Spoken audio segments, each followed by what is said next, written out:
When Italy went on lockdown in March last year, all human contact was interrupted, forcing everyone to communicate and meet only through the virtual world.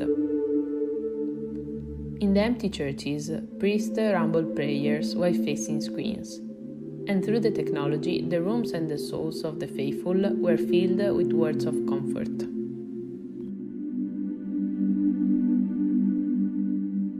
My life, like many of those from Italy, began and continues in the shadow of the church. The church is also central to many of my immediate family.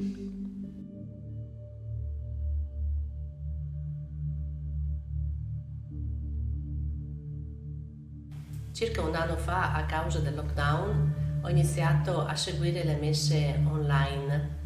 Questo mi faceva sentire in comunione con la Chiesa. Ora, anche se avrei ancora la possibilità di seguire le messe in streaming, preferisco però seguire la Santa Messa di persona.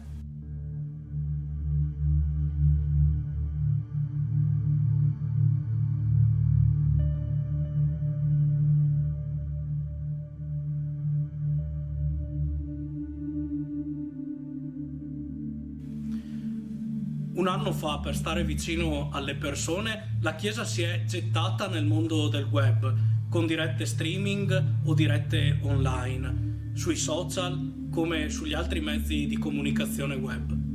Ad un anno di distanza rimane la consapevolezza di voler stare vicino alle persone. Come? Abitando il web in maniera responsabile, ma nello stesso tempo riconoscendo che questo non basta. È necessaria la vicinanza fisica, è necessaria la vicinanza concreta alle persone in ogni tempo.